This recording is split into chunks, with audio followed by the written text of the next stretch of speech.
What's going on, everyone, and welcome back to the Nerdwide podcast. I'm your host, Tyler Haynes, with my good friend and co-host, Chris Rivers. Now, Chris, it's been 2 long weeks since we've recorded. How have you been? How's life treated you? Pretty good. It's been going pretty good. Um, got to watch some good stuff, some of it for the show, some of it not. And yeah, got Any so much need to mandatory sleep. overtime or anything? We've stayed late a little through the week, but I've had my full weekends, so Oh, awesome. That's very exciting, especially with down here in yes. Nashville, the weather's been semi-nice. Like, I know this weekend it was nice and sunny, but it was a hmm little cold and chilly. But other than that, it hadn't been too crazy. I think did it rain last weekend? It might have. I know it was Yeah, crappy I last think it did. weekend because it was Yeah, just me and Stella. So yeah. How's your 2 weeks been? 2 weeks have been crazy. Let's back up to last week. The girls were out of town. We officially brought our new puppy home on Sunday, which would have been our normal recording day. But with the girls coming home and bringing the new puppy in, we decided to not do the show. And good thing, because Sunday night I came down with either the GI bug or a stomach virus, not a stomach virus, a Food food poisoning? poisoning. I'm pretty sure it was food poisoning because it lasted all the way from Sunday night until like Thursday morning. And I felt Oh, miserable and it was not fun for anybody and don't advise it for anybody. But we're fine now, doing much better. And it's been 2 weeks, man. I haven't played a whole lot of games that I would like to, but it's been okay. so So here's the big question though. How's the house training going It's for the it's puppy? not that bad, honestly. He makes wakes up maybe twice at night now. The first night he woke up 3 times, but it's not bad as far as nighttime. He does pee and poop outside. We have to make sure we watch him like a hawk though, because he does have this his normal sign that I am about to go to the bathroom, and if we're too slow, he just lets go. But he always does it in like the kitchen area on the tile, so it's very easy to clean up, and we don't have to get out of a rug or anything. I don't think he's actually knock on wood so far, but he has not peed on any of the carpeted areas at all. Cool. So or pooped rather. So I mean, it's to be fair, you all just need to move faster. He yeah, can't it's wait. honestly what it is. Jumping up from the It's couch to get to him fast enough is not working. It's the biting that's the issue. He's really he loves to bite and chew on our youngest, and we're just gonna take some time. I mean, we've only had him for a week as of recording, and he's yeah, gotten better, but he does like to play with her a lot. It's a his size human, so I can't right, really blame him in a puppy mindset. So. right. Oh, I'm so excited though. And his name is Fury, named after the leader of our Avengers at one point in time, Nick Fury. There you go. And just can't. But he is Ferocious Fury. I don't know what else to call him. So, but guys, quick housekeeping before we jump into everything we've missed over the past 2 weeks. Don't forget to subscribe to either our YouTube or podcasting service of your choice. If you're enjoying the show, make sure you leave us a thumbs up on YouTube or give us a good rating for your podcasting apps. Of course, this does include Spotify. If you don't enjoy what you see or hear, make sure you leave us a comment or email us and let us know how we can improve the show. If you want to email, you can always do nerdwide@gmail.com. Come straight to us and let us know what we can do better. If you want to do more, you can always go to patreon.com/nerdwide. Toss us a couple bucks that way if you want to do those 3 different tiers there as well. A couple different perks in each different tier. So if you want to do that, there is always patreon.com/nerdwide. Chris, have you been watching anything fun TV wise these past 2 weeks? The only thing I've watched TV wise, I got caught up on NCIS. Nice. So that's it. So, TV's kind of hit or miss with me. yeah. I did. So last time we talked, I was starting The Last Kingdom from the beginning. I hmm am halfway through the newest and last season, and I've hit a roadblock. I haven't watched any episodes of it until since last Sunday. Actually, was when I started watching. Stopped when the girls came home. It's because I watch on the big TV. When it comes to Uh-huh. like these last seasons of shows like this, I don't want to watch it on my phone. I want to give it the full glory, the surround sound, and the big screen TV and everything. And so that's why I haven't watched it. I've got 4 episodes left, and what's happened so far is I've cried a couple times because, of course, characters do get killed off. It's the last season, and like there's just some very, very good story writing so far, and I'm very curious to see how it ends. I mean, it's either I'm pretty sure he's going to die somehow, some way. Uhtred, the main character, but it's very, very good. And speaking of very good, something that pertains to this show, I watched Legends of Tomorrow season 7, the most recent episode, the season they put up on Netflix. I watched that in 2 days. watched the, I mean, granted, I think it was 13 episodes, but still, they're all 45 minutes long. And I started Yeah. it that Thursday, last Thursday, 2 Thursdays ago, and watched it at work and watched it all day on Friday. And I was like, oh, I guess I'm already done. It's still good, still very good show. Watched the 100th episode, which had everybody but Mick Rory in it. That was very good and touching. We had another character leave the show this season again, and Matt Ryan had a he played a different character. Like Constantine was not in the show, but he played somebody else. He played the founder of Time Played the Travel. quarterback for the Indianapolis Right. Colts. No, It's and it was not Indianapolis Colts. I was like, yeah, he didn't just get traded. Oh, it's been a crazy free agency the past 2 weeks. yeah, Lord have yeah, mercy. Just every minute has been something different. yeah, absolutely. Guys backing out of deals to go Mm-hmm. with another team and everything else. But I noticed looking down a list of renewals that The Flash and Superman and Lois, the only two CW shows we So far. cover or have covered to so far have been picked up. So, Mm-hmm. I know we're going to get into that. It's because I've got some thoughts on some things. So okay. I'm very excited. So weirdly enough, though, we only had one episode of Superman and Lois. I went last weekend to watch the 2 weeks episode, and I Hmm. was like, huh, there's not one here. And I think that's when I text you when I sat Yeah. down to watch that one. I was like, I guess luckily enough, we didn't have an episode to watch. So all we had was season 2, episode 8, Into the Oblivion. I'm going to start off with say, we're going back to Nerds and Beyond for the recap by Haley. Not that this episode's okay. I don't feel like it was their strongest one yet this season.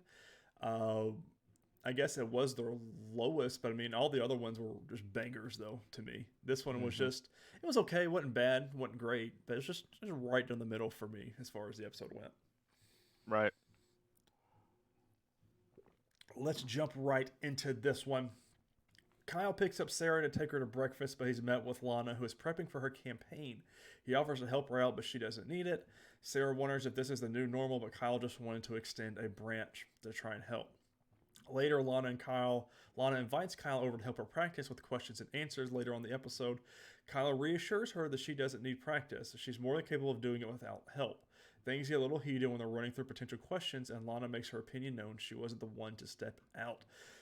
I mean, this this episode was very weirdly written a little bit from this standpoint. Like Yeah. we know Kyle knows he's in the wrong, and that's nothing new. And we've already I feel like we've gone through a lot of the argument with these two. I Uh know huh. this is a very long lasting thing. It's not just something that just gets summed up in an episode or two. But he asked that they're trying to do this debate training, and he asked the questions that are supposed to be asked that people are going to ask, and she snaps at him for asking these questions. So I'm like, Yeah. I mean, it's still fresh, obviously, but she hasn't taken her own advice really either. She advised Sarah to find someone she could talk to right. get things off her chest, but Lana hasn't done that. Mm-mm. Oh, She talked to Clark a little bit. wait. I think Clark's gonna be a big thing soon. Yeah. I Yeah. can see it. Yeah. Things But will get misconstrued. they did say during the scene though that it's only been 1 week since the quinceanera, but for us it's Yeah. been 3 episodes in four Mhm. weeks if you count the week break that they had again. So that's why to me I feel like it's being drawn out. But they Mhm. did say in the episode it's only been a week since the quinceanera, and I'm like, Lord, it's been 2 months for us at this point.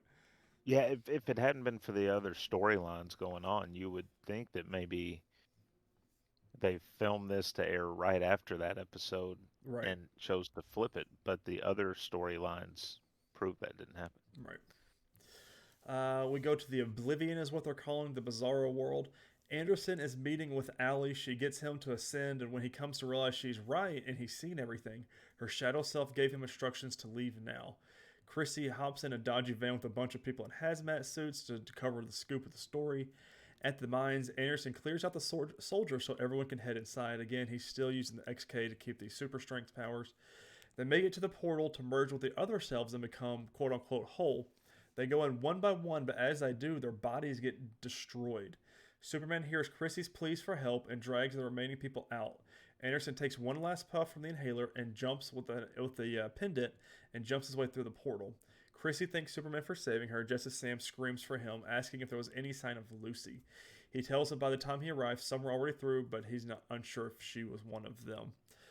This was an intense scene with having the general, or Papa General, or whatever we're calling him now. Lucy sends this cryptic text that's a goodbye text to both the general and Lois, and no one can find out where she is. Everyone thinks she went through the portal potentially, and the whole time I'm like, obviously she didn't go through.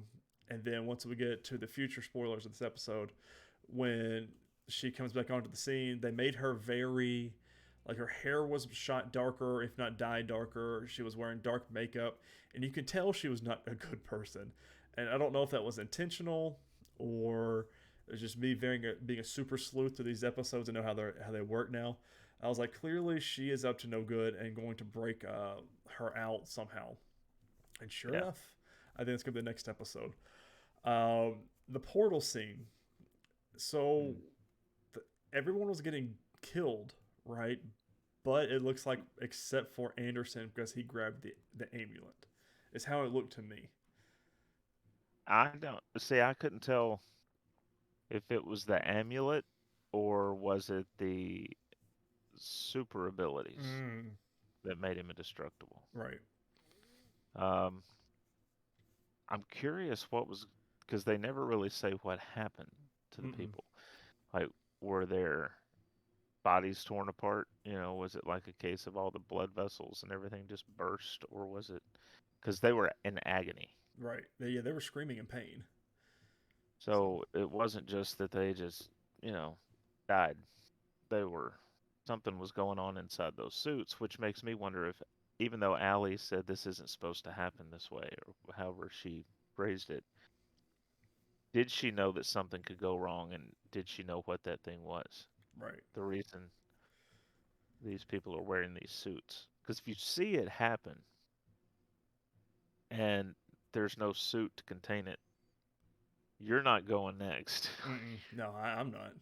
So I'm not getting in the van in the first place. No, Like, no. When they rolled up on Chrissy and there's just the two guys in a blacked out van, I was like, nope. The Chester the Molester van. Yeah, I was like, no, not me. And then they opened the door. Yeah. Nope. Open the door and there's people sitting there. Hazmat suits, can't see their faces. And the guy tells her, he's like, "You sure you want to do this?" She's like, "Yeah." Yeah. Like, no. There's no way this can be a bad thing. They already drugged me and nearly had me die. There's no way this could be a bad thing. No. Stupid. They'll look out for me. Right. Picking up John from work, Candace confesses her love to him. Suddenly, the dealer reappears and tells her to get into the car. We see the dealer from the beginning of the episode wants his money, obviously, from these inhalers. Didn't get them because they got confiscated 2 episodes ago. Or no, last episode. No, it was... Yeah, 2 episodes. 2 episodes. It's time is a flat circle. The guy came prepared to fight, but John stood up to her. John throws his keys to the field as Jordan comes to help him, shielding his identity with his hood. John gets Candace to run away, and Jordan really took care of some business with this drug dealer.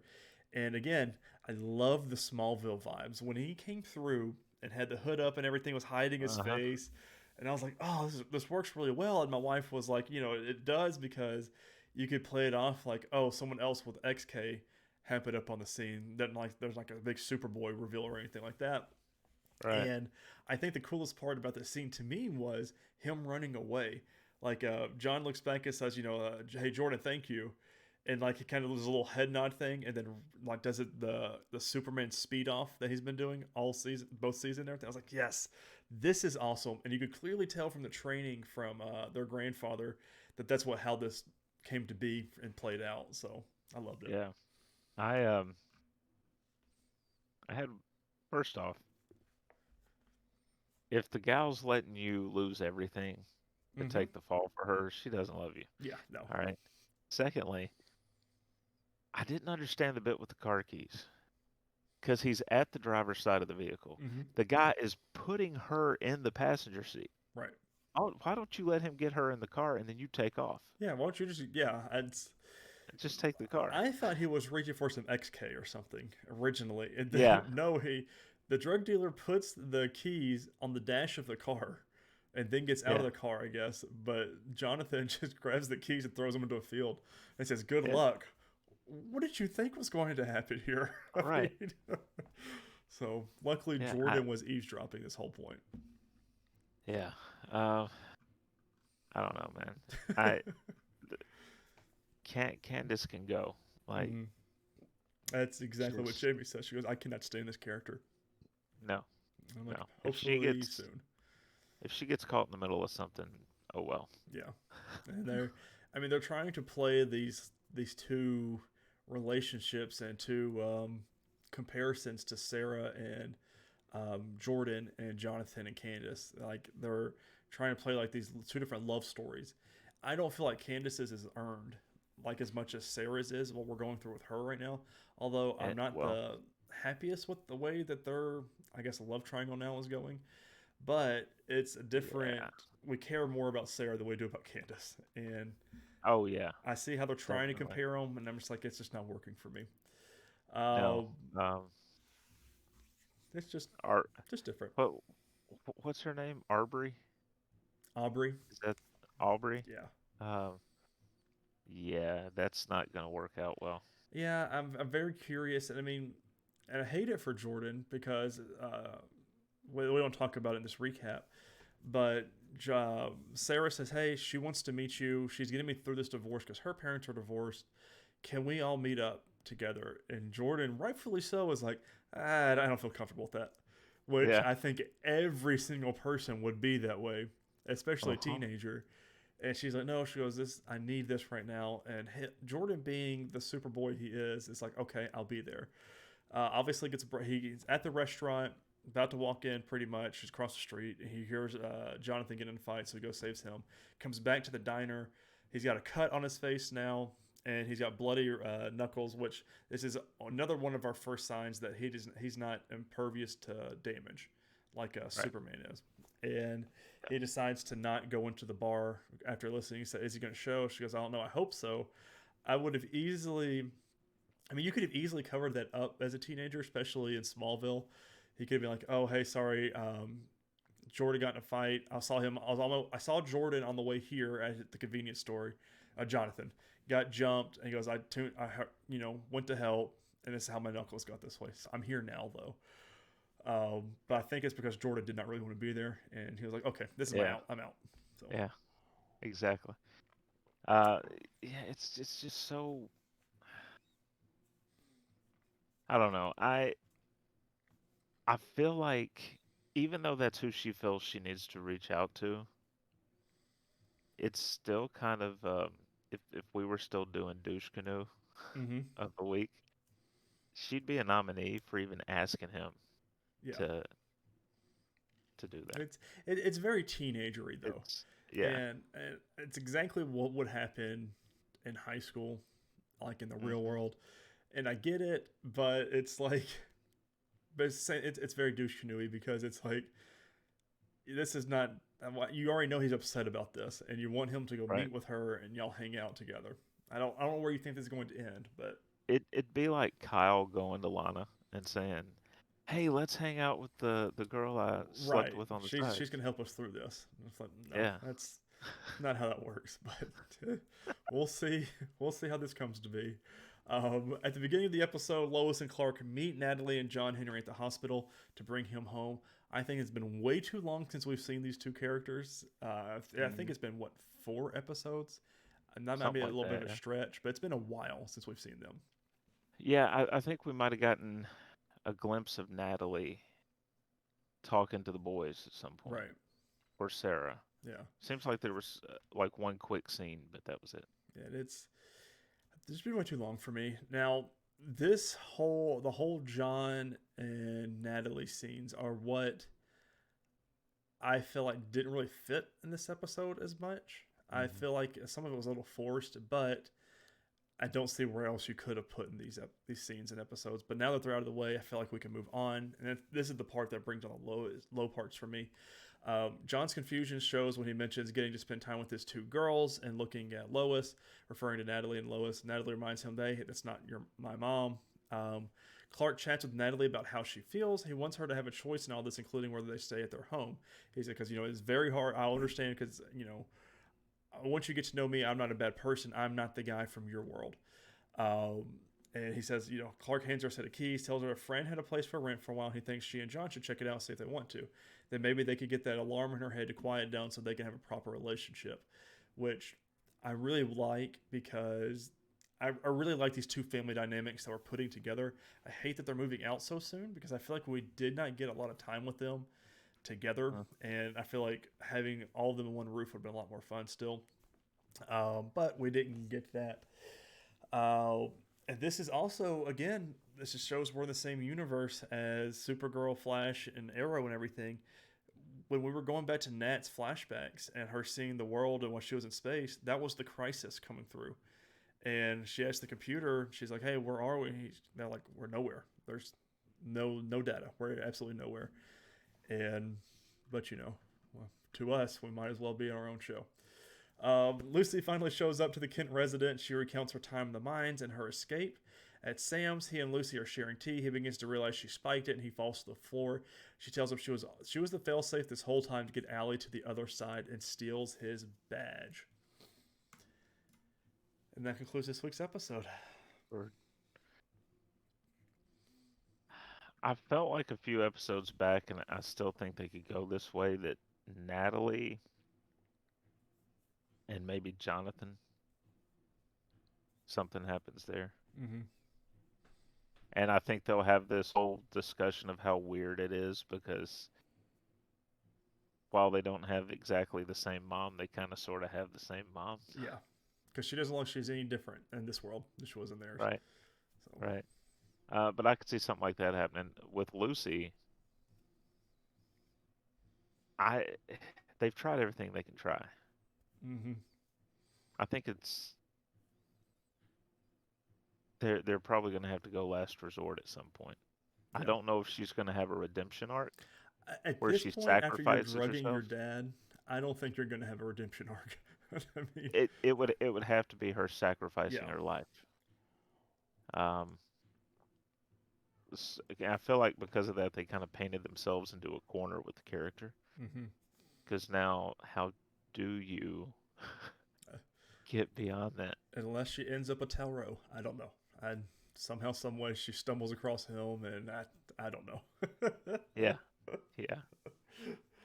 Oh man, I'm excited for next episode. Next week it looks fun. I know you don't see the previews, but it's a whole somehow Superman disappears, and the world's been looking for him, and it looks like Jordan steps up in a big way trying to find him. Everyone has no idea where he's at, and he steps up a little bit. So I'm like, yes, maybe a mini Smallville episode, which I am all about. So that's what Do I'm you hoping think for. that do you think that we've been wrong this whole time? Do you think Jonathan's really never going to get? Because for I'm those starting that to look don't that way. know, in the comics, Jonathan Kent is Superboy. He's an only child too, Yeah. so So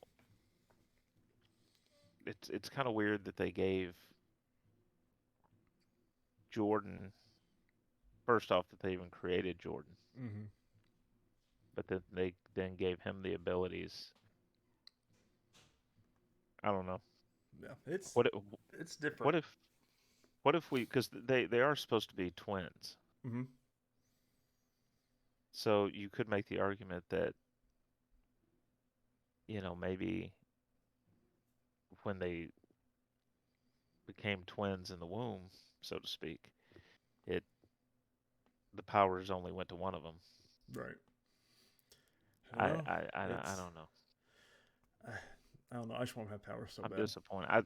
I still want to know though if that's the plan. Because when Why did we?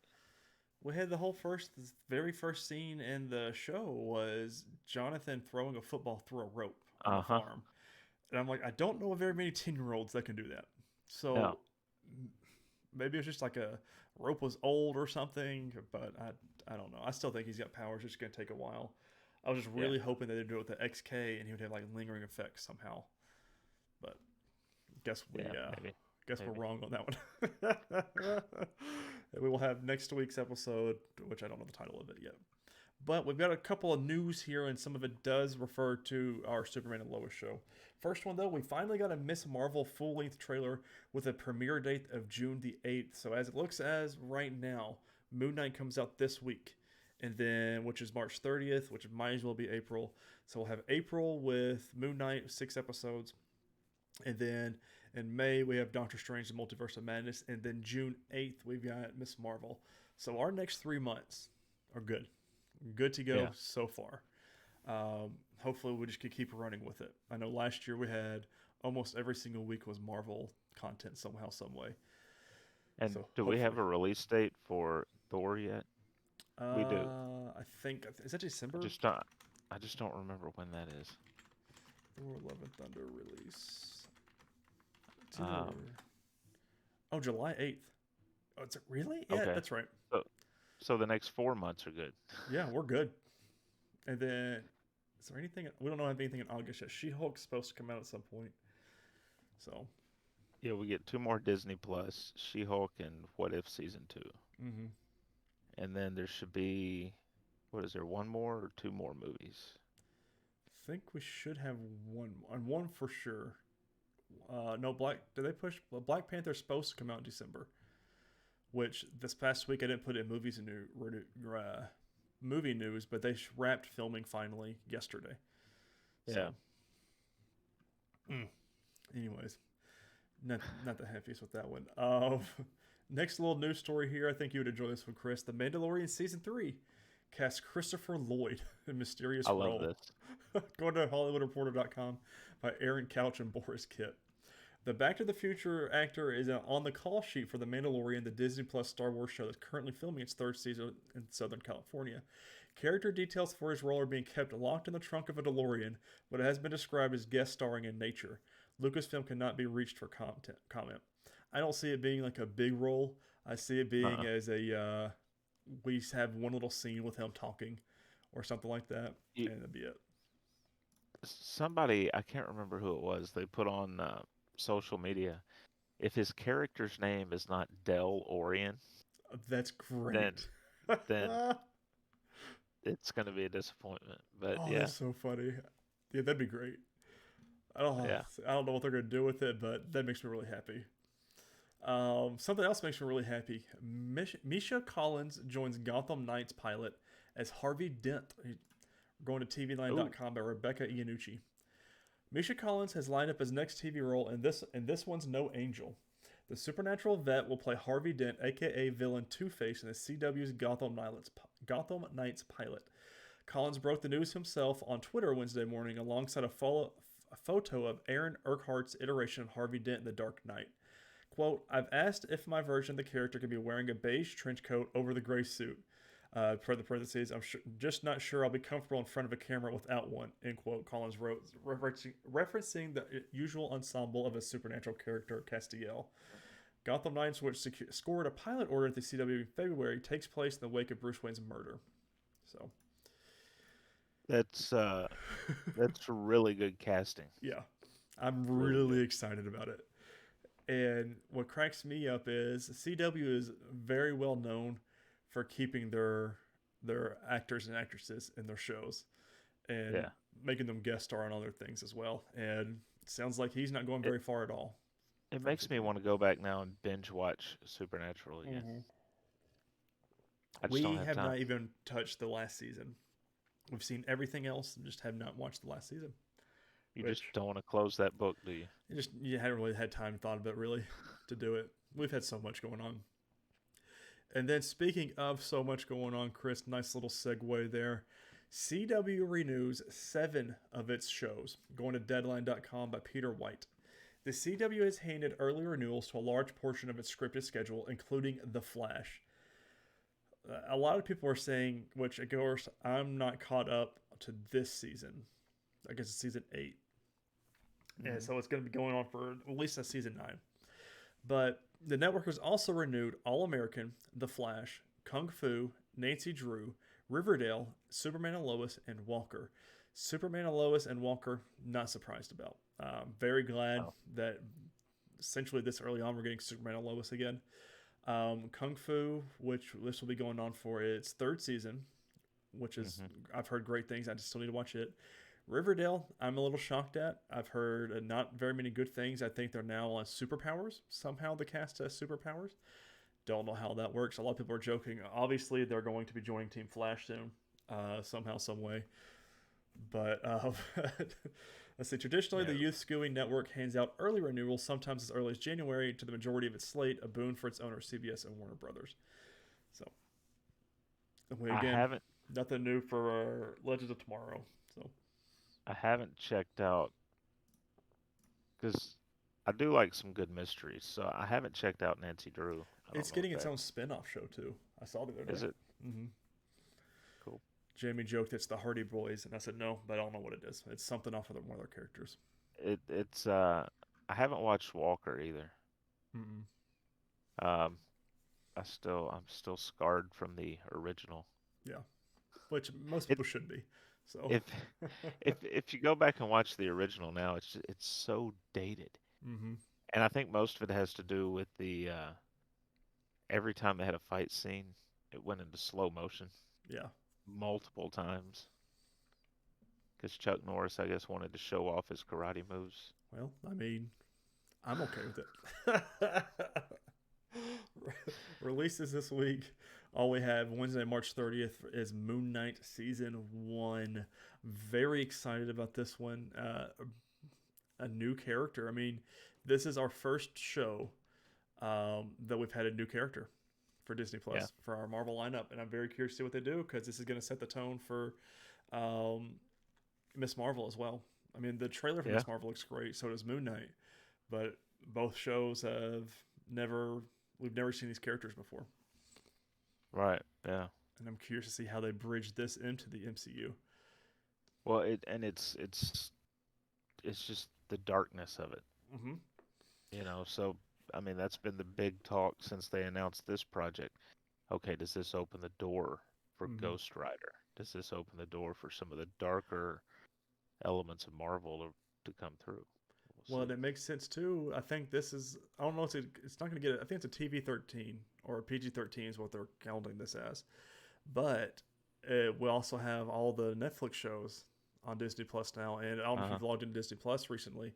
You have to do it maturity screening or whatever it is, like if you want mature Really? content. So, mm-hmm. Well, I know some when those debuted, people noted that they didn't change the shows They at didn't all. They change left anything. everything. Yeah. So, Sex scenes and all. I mean, all So, that stuff goes on. Look, we know something was iffy about the seven dwarves and Snow White. mm-hmm. Don't tell me, you know.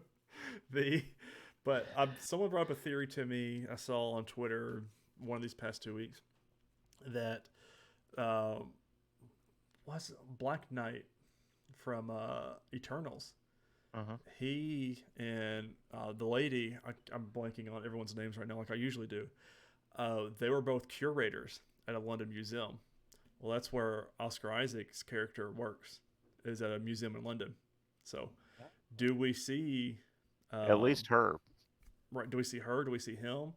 Because I mean, she's supposed to be off world now, but do we see him in some Yeah. capacity to kind of bridge that a little Further. bit, or I don't know. Could be because I mean, Moon Knight and Blade are also, they do a lot of things together in the comics. Yeah. Which Blade was at the end of Eternals. Spoiler for the movie in November at the end, but end credit scene. So Yeah. I don't know. I was like, oh, that's Makes actually pretty plausible to me. makes you wonder. On to films, on to movies. Tyler, have you watched anything No, but we outside have of? We hadn't had any chance, especially with the new puppy, to watch anything other than some of our normal shows. So Right. So I watched. It's March. I've been working my way through the Leprechaun movies. I'm excited about these. I got to Leprechaun in the Hood and Leprechaun Back to the Hood. Um, so Leprechaun in the Hood, I gave it, I gave both of them 2 stars on Letterboxd. Um, Leprechaun in the Hood has Ice-T Mm-hmm. as the big name in it. Um, but it's so if you go in knowing it's going to be cheesy, it's fine. Right. But if you go in thinking you're going to see like a horror film, if you don't watch the other Leprechauns and see the progression, you're going to be disappointed. Like Warwick Davis as the Leprechaun at the end of the film has a rap that he does. Oh, okay. Yeah, but there's just some I don't know. It's definitely not the best in the series. Yeah. So I do want to let me look up the cast here on the second one because someone that you would recognize in the second one, Laz Alonso, who plays Really? Mother's Milk on The Yeah. Boys, is in the second one. He's the main guy in the second in Back to the Hood. So, and that was done. What year was that done? That was done in 2003. God, I mean, that's almost 20 years old at this point. Yeah, yeah. And it's the last of the Leprechaun films that we've gotten with Warwick Davis as the Leprechaun. Um, Origins is up next for me, and that's the one where I don't know if you watched WWE Mhm. back in the day. Hornswoggle, Okay. the little He's guy that the played leprechaun. a leprechaun. Yeah, Mhm. yeah, I Oh don't know how man. that's gonna be. That's the only one I had not seen before. So I don't know how much I'm looking forward to it. But We'll see. yeah, yeah, we'll see. All right. Let's get on to the movie that we watched for this week, The Harder They Fall. This came out in November, and so we are going to get into spoilers. Hmm. We mentioned it 2 weeks ago, so as Tyler said before we started recording, anyone listening has had 2 weeks to know that this was coming. Plus, the title's going to be in the title of the video, so if you haven't seen it, you can always wait We've given you to multiple watch. opportunities for out at this point. Yeah. So the story, the story in The Harder They Fall revolves around the Rufus Buck gang and the Nat Love gang. Now, Nat Love is a younger guy who has his gang. It's interesting. He's put his gang together basically to steal from the people that steal from the banks. It's genius. I love it. That's so Because smart. their theory is we didn't rob the bank, Right. Yeah, so you guys did. we're clean. We just took it from the bad guys over here. Um, so Rufus Buck, at the beginning of the movie, we see him walk into a preacher's house who had just sat down to dinner with his wife and child, and he proceeds to kill the preacher and the wife, and then carves a cross into the forehead of the little boy. And what a way to set this up. Yeah, I didn't know Idris Elba was the bad guy. Like going into this and seeing trailers and everything, I don't think I realized that he's the bad guy. right. And we see him very briefly at the beginning of this. And I Hmm. was like, oh yeah, he's not a good guy, like good bad or anything. He's just very bad. Very, Yeah, very mean guy. So yeah, yeah. And it turns out, we find out very quickly in the movie, Nat Love was that little boy. mhm. Um, and the Played by reason we found one great guy, Jonathan Majors. yes. who is going to be Kang. Mm-hmm. They haven't named him that yet in the He's the MCU, but Conqueror, is who he is so far. yeah, yeah. Um,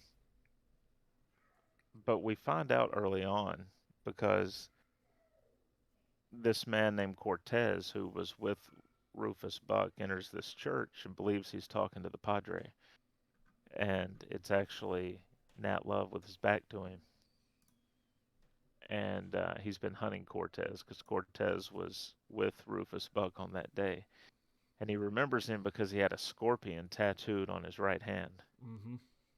And before he kills Cortez, he takes his hat off and shows him his forehead and the scar. The interesting thing is the preacher's hiding in the church this whole time. Mm-hmm. And when he comes out, Nat Love tells him this man's got a bounty of $5,000 on his head. Turn him in and turn his body in, and you'll get it for your church. So he's not in any of this No. really for the money. Well, no. The, This the was, next line was what cracked me up, though. He says, "Well, the preacher asked Nat, and he said, well, why don't you turn him in?' He said, because I'm worth 10." The scene changes. I was like, yes, already yeah, set this up, but I like this a whole lot. yeah. It's got a great cast. Mm-hmm. Basically, we find out over the next few scenes that the Rufus Buck gang is kind of on ice because Rufus Buck is in prison, and they've continued to maintain a network with all these other gangs who are supposedly loyal as one gang can be to another, uh, to them, to the point that a gang called the Crimson Hoods Mm-hmm. are robbing banks with the belief that they'll split half with the Rufus Buck gang and keep half for themselves. Mm-hmm. And They're so washed up with the Pink Hood gang. yeah, yeah, the hoods have faded to pink. Um, from there, the story is simply um, Nat Love finds out that Rufus is now getting out of prison, and he's going to go kill him. Mm-hmm. And along the way, they have to deal with Rufus's gang as well. Um, let's jump right to the end with a twist. Dude, not even thinking there was a twist. I was like, No, where he obviously, you know, this whole little city they go through Redwood, take out every single person of Rufus Buck's gang, and he confronts them, and I was like, okay, cool. This is just a killing thing. He's getting revenge for his parents. Dude, the twist, it was his brother. And I yeah, was like, no way. And it's not even one of those things that there's a debate, is that really was that really his brother, or is he just saying that to not get killed or whatever? I'm like, no, no. The emotions that Idris Elba is showing while he's talking to him of everything is obvious why. yeah, Oh yeah. God. He tells the story that his father, Rufus's father, would beat his mother. Mm-hmm. He Was a said drunkard, if an he said outlaw. he would beat her if she overcooked his food. He would beat her if she undercooked his food. And so one night he tried to stop him from beating her, and when he went after the boy, she jumped in, and his father killed her. And he went on the run and somehow changed overnight practically. Mm-hmm. Yeah, and just became this new man. Took another wife, had another child, and when Rufus Buck found him, he that's why he let the boy live. Mm-hmm. I couldn't kill my brother. No, Oh. but Nat didn't have a problem with it. There was definitely an internal debate going on in his head, Hmm. and it was very. I was like, oh, I could see him not killing them. I mean, they could team up; they'd be unstoppable. And like he just shot him like several times in the gut, and I was like, oh my Yeah, lord! and then emptied his gun into him. It's still try to keep shooting him. Yeah. Oh, Um, it's a really good movie. So the one thing that I noticed is at the very beginning you have a disclaimer that comes up that the mm-hmm. events of the film are fictionalized, but the people were real. Right. So after the movie went off, I jumped online. I started looking up these people, and all of them were real. The Rufus Buck gang really did exist, but it wasn't very successful. It wasn't nearly as successful as it was made to be in the film. It there in the film you get the sense that he's been doing this for at least a decade. Mm-hmm. In real life, the Rufus Buck gang, they got together I think in July of 1895. They would all hang in July of 1896. So they lasted a year. Yeah. Um, Nat, um, he sometimes in real life went by Nate. He was born on plantation of Robert Love in Davidson County, Tennessee. Oh, no kidding. Yeah, and lived a long life. Wrote his, I think he was about 60, I think, or so when he wrote his memoirs and published them. I did not know that was a thing. Yeah. Um, Stagecoach Mary, who plays a pretty pivotal role here, and in the film as a love interest for Nat, did exist. Um, she actually was born on a plantation in Hickman County, Tennessee, Hmm. and ended up living in Montana. That's where she died and where she's buried. But she lived to be in her 70s or 80s, I think. She was 60 years old so she started a mail route. She got a contract for a mail route when she was 60, and that's where she Nice. earned the nickname Stagecoach Mary. But it was the same year that the Rufus Buck game formed. So that's how kind of out of whack the timeline Yeah. was. And they tell us that, but all these people existed at different times. Regina King's character, Treacherous Trudy, Mm-hmm. was a real person, but not much is known. Yeah. So they just kind of wove this story with all these different people. The guys, was it Jim? Was the guy's name in Nat's gang that Jim Beckworth, yeah, thought the he was the marksman. fastest. Yeah. Yeah. Oh, So we see him killed in the film, obviously a young guy, but the real Jim Beckworth lived to be like 70 years old or something. awesome. So it's kind of crazy how they just kind of took all that. But I think for characters for people like this that lived interesting lives that we don't know a lot about, this is a great way to tell a story Mm-hmm. involving them and get people to go look them up and Well, learn about them. that's what the writer and director James Samuel. That's what he, because obviously I was wondering if there's gonna be a sequel to this because of the way Hmm. that it kind of ended. And he said he's always wanted to do a prequel film. Then we've got this film, then a sequel, uh, which he's already done the prequel essentially. And this guy's younger. I mean, it's called that They Die by Dawn, and that was in 2013. And he hasn't really done a whole bunch of real popular films for things, but this one is so well done. Like I loved everything about this movie to the Yeah. point that I gave this 5 stars on Letterboxd. Really? Like this is one that I want to go back and watch again already. Yeah. And like it was so good because I was like, okay, a western. I'm not the biggest on westerns, but the humor that was put in there, just the badassery that was with a lot of these Hmm. characters, and the way that things were shot, like the train scene, was very well. Like the dialogue was fun, and like even like Jim Beckworth, where like he kind of to me kind of broke character, like where he was not talking where he was in the 1800s. He was talking like he was Right. early 2000s. I was like, this is so fun, and like a lot of the scenes, like with Nat Love with Jonathan Majors, I he's really sold me. I mean, he sold me on Loki. Him as an Right. actor, and this one is just so much better. And of course, again, I love Idris Elba and always will in his acting. But I feel like everybody stood out in their own way in this. The sheriff, I can't think of his name right now. Um, Bass Oh, Reeves. yeah, Bass Reeves, so good, like playing both sides of the coin. Yeah, And then Delroy Lindo. Cuffy with Danielle Deadweiler.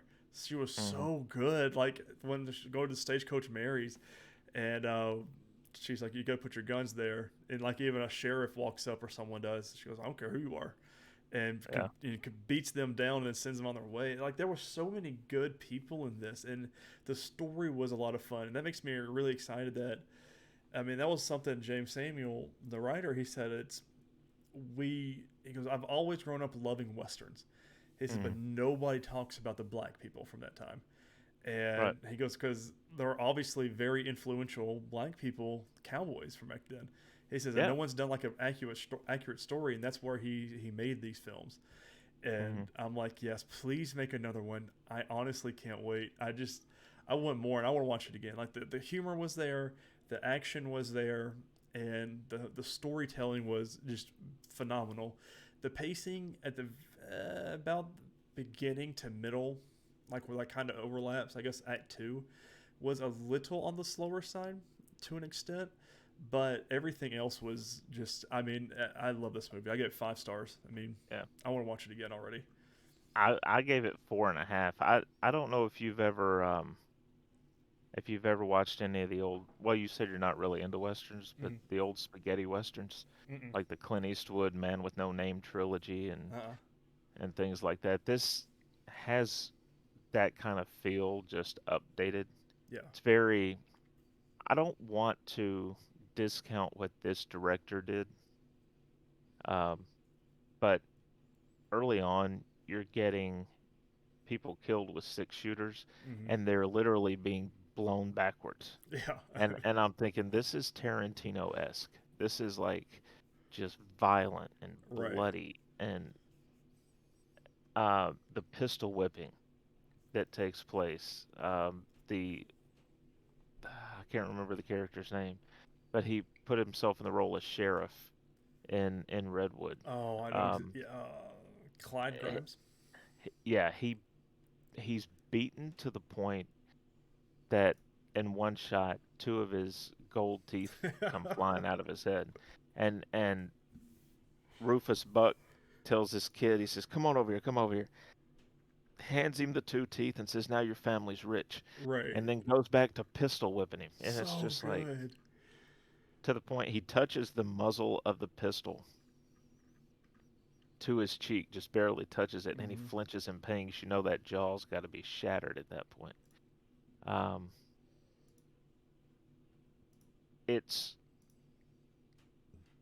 more people need to see this Mm-hmm. because I think this would propel this genre forward Yeah. hugely. It's a great film.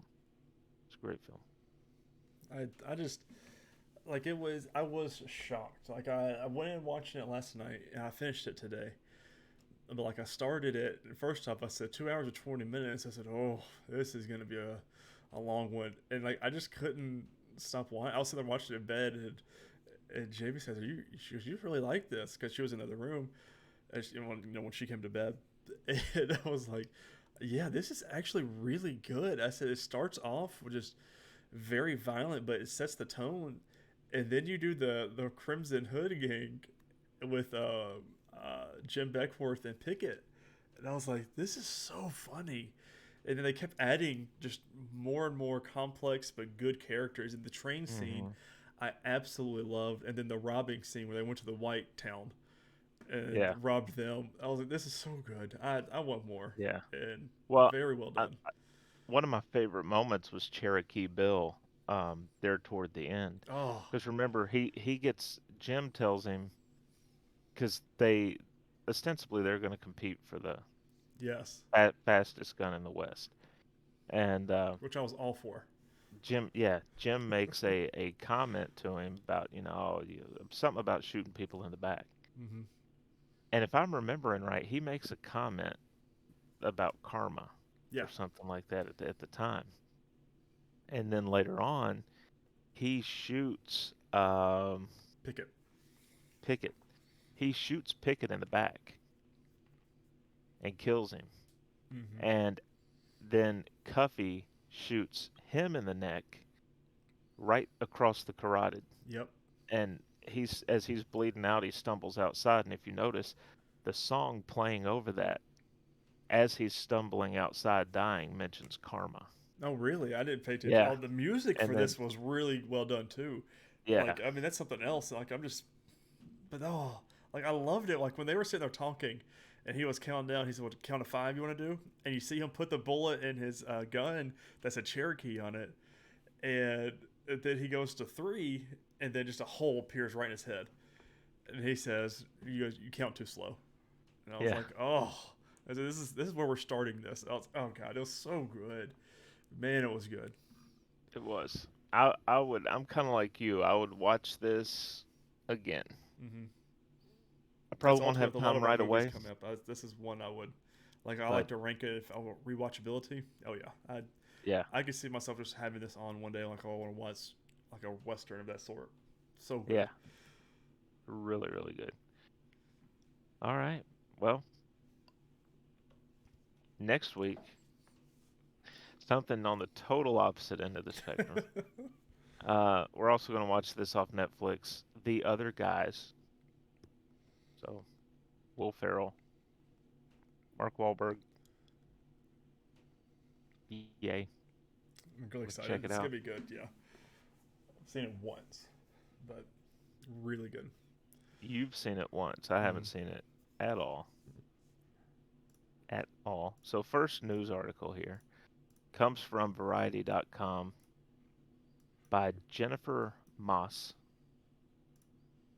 Amazon closes $8.5 billion acquisition of MGM.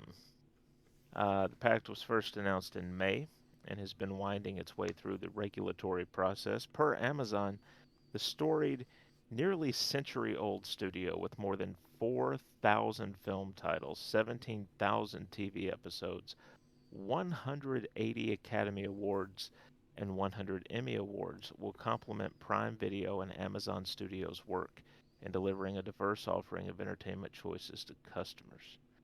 Um, yeah, I mean, MGM, if you know Hollywood history, their slogan at one point was that they had more stars than there were in the heavens. Um, It's what a badass just trade line though. That's just yeah, awesome. yeah, yeah. And at the time it seemed like it was true. I mean, they had everybody, it seemed like. You had Wizard of Oz. You had. I mean, if you know the Lion, that's them. So Yeah, yeah. So that's the the one potential issue that I have with it is, and this has come up a lot in recent years. Amazon, because of however they do their books, they don't pay taxes. mm. So you can spend $8.5 billion on something like this, but you can't pay taxes. I think. Well, isn't it a no? That's not true anymore. I know Jeff Bezos. He's from Europe, if I'm not mistaken. I'm sure he. I think he lives here. I know Amazon's headquarters is in Seattle, but yeah, that's the biggest issue with a lot Hmm. of things. But I think him as a person, he's from Europe. Yeah, but I mean, I think this is the company, Yeah. Well, and they. in the article it says that completion transaction comes 2 days after it received clearance from the European Union's antitrust regulator. Hmm. It was still pending clearance of the U.S. Federal Trade Commission. Okay, so it was still here. Hmm. Yeah. Oh, That's but a lot of money to not be paying taxes on, just for that. yeah, So yeah, yeah. Pay yeah, taxes, and ours won't go up. right. Hopefully. Um, from Deadline by Valerie Complex, Anthony Mackie to open film and TV studio in Nolens. City mayor supports decision. Avenger and New Orleans native. I like how she started that. Avenger Mm-hmm. and New Orleans native actor Anthony Mackie is building a film and television studio on 20 acres of land in the southern city. NOLA.com reports Mackie bought the land near the Little Woods neighborhood, which is close to the I-10 service road. current New Orleans Mayor LaToya Cantrell expressed her excitement on the venture via Twitter, where she said the New Orleans East is making a comeback. Bam. New Orleans' own Anthony Mackie opening a huge 20-acre film studio. This is incredible. The influx of productions will not only bring economic growth, but job opportunities. It's awesome. Um, yeah, apparently, according to Ford WWL, investing in the studio stems from the actor's passion for producing. He has several producing credits under his belt, including The Banker and Outside the Wire. Mm. I mean, it's good though. I mean, we need more studios like that, and especially Hmm. since the mayor is like, she's like, oh, absolutely, because I mean, Well, it brings tourism as well. You know what I mean? To an yeah, extent. and everybody thinks of Los Angeles, right? Mm-hmm. Hollywood. But you look at how many that was fine when it was like four main movie studios and three TV networks. Right. With all the streaming services and everything else these days, they can't produce everything in that one area. Right. Well, man, Atlanta's a huge area now.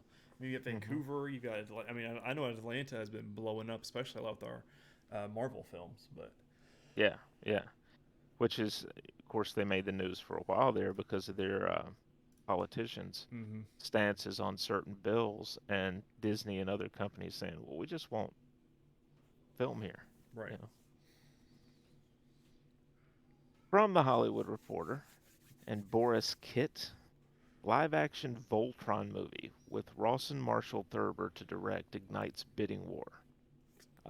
Thurber, the filmmaker behind the Netflix hit Red Notice, is attached to co-write and direct the project, which would be produced by Todd Lieberman and David Hoberman, as well as World Event Productions' Bob Kopler.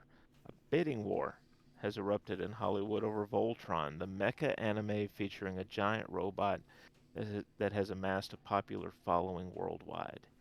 Um, of course, as it mentions here, Thurber is attached to co-write and direct, which is a hot package that's attracted multiple offers. Warner Brothers, Universal, and Amazon are among the 6 or 7 studios and streamers in the mix for the package, according to sources. Netflix, which was behind Red Notice and streamed the animated series Voltron Legendary Defender, is not in the running, say sources. Hmm. I watched this as a kid.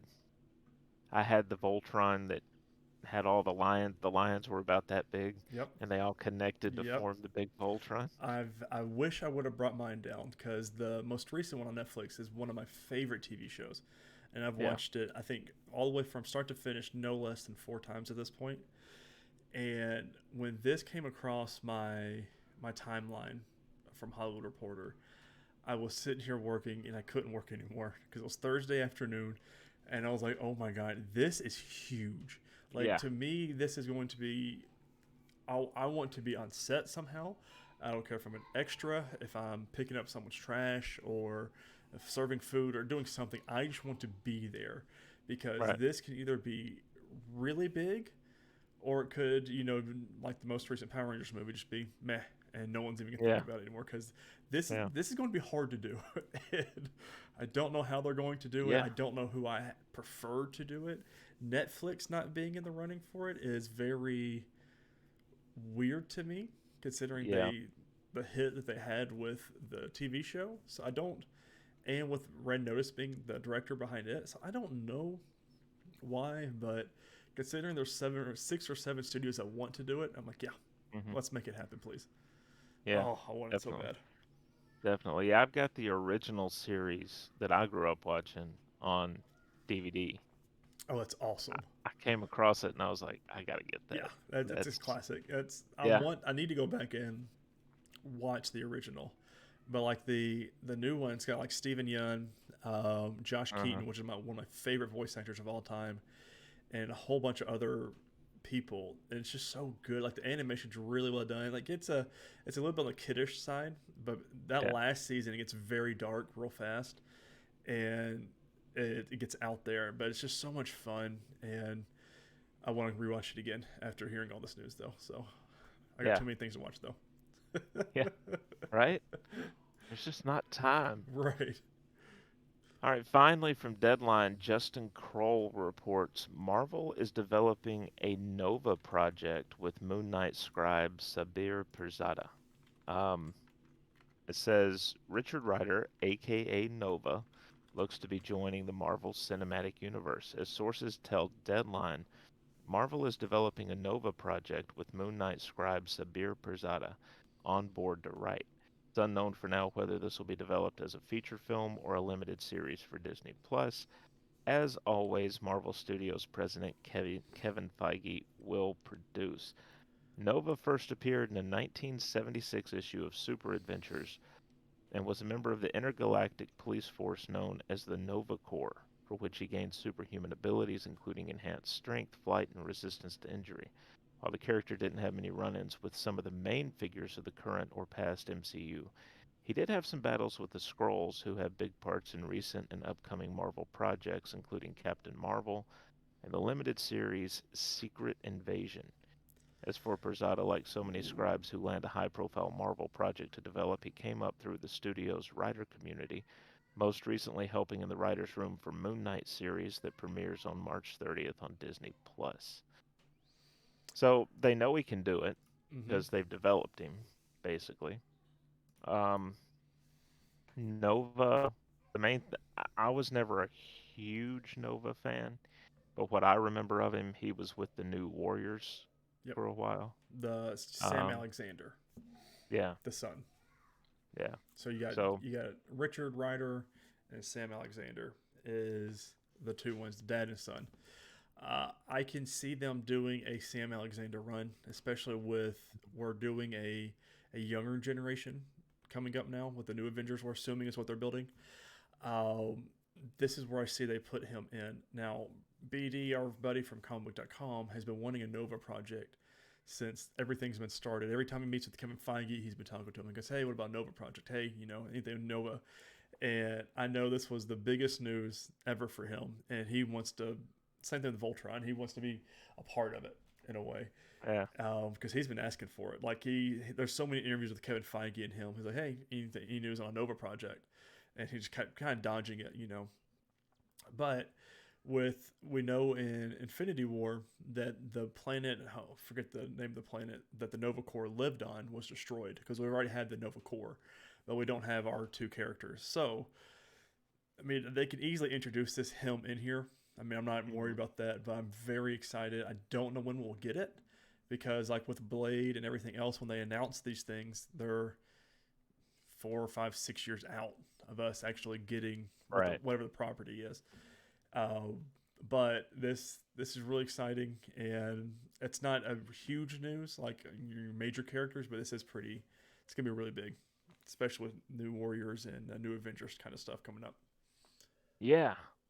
Then of course you're going to get people saying, okay, who should play him? Mm-hmm. And that's I But don't know, it depends what route they go with. I don't think they'll go with well, the dad, but I know for sure they'll do Sam. and again, like you said, it's 5 to 6 years out, so they're probably not even going to look to cast it Right, for 3 more years, probably. right. And we still I don't even mean, have Ironheart yet. yeah. The only thing would be if they do have the character, if they want the actor playing the secret identity, so to speak, of the character, the Right. real world. If they want them to pop up in something, in a scene, just to get people talking, they'll have to cast it sooner. Yeah. But Or maybe they I don't already know. have it cast. I mean, it's not like Marvel to hide these secrets like this.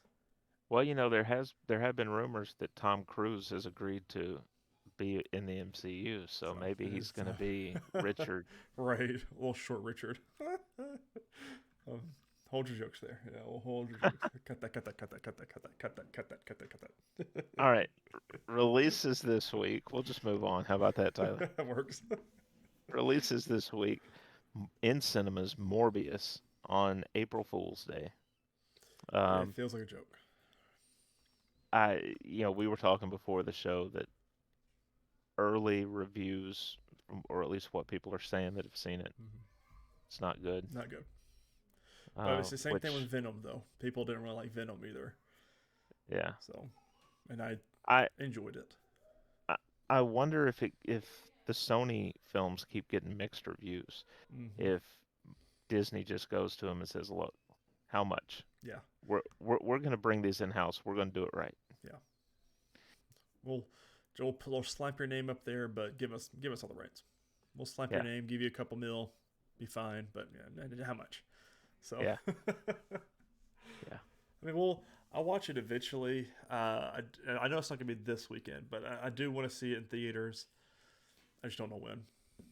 Yeah. Is the big thing here. Last section here. I don't have any news to talk about, but we can talk about what we've been playing and the notable new releases this week. Chris, anything fun, anything exciting this past 2 weeks?